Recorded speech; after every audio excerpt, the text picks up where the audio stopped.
So, Devang, when we look at retail investor participation in debt mutual funds specifically, we see that they usually shy away from investing in this category.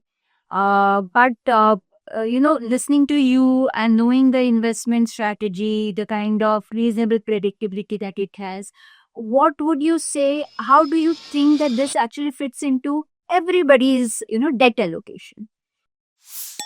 So Raiki pointed out, I think after a tax efficiency going on, people have or investors have shy away from investing in debt mutual funds.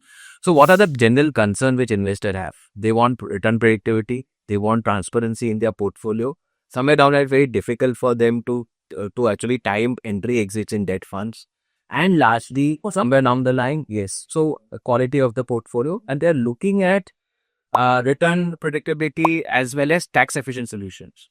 Now, when I look at the current offering which we are planning to launch, which is the Access Income Plus Arbitrage Passive Fund offered, it covers all of these concerns which investors have. It will invest into target maturity funds, which will largely take care of their return predictability. With these, will be largely investing into those 2 year, 3 year duration target maturity funds, which will run like a roll down strategy.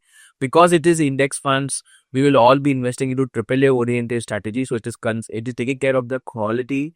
Thirdly, the combination of debt plus arbitrage will give them a tax optimal solution. So all the concerns which investors have are getting addressed, and that is why we believe this is a good, very one-stop solution for conservative debt investors or looking at 2 year plus debt investment horizon. Mutual fund investments are subject to market risks. Read all scheme related documents carefully.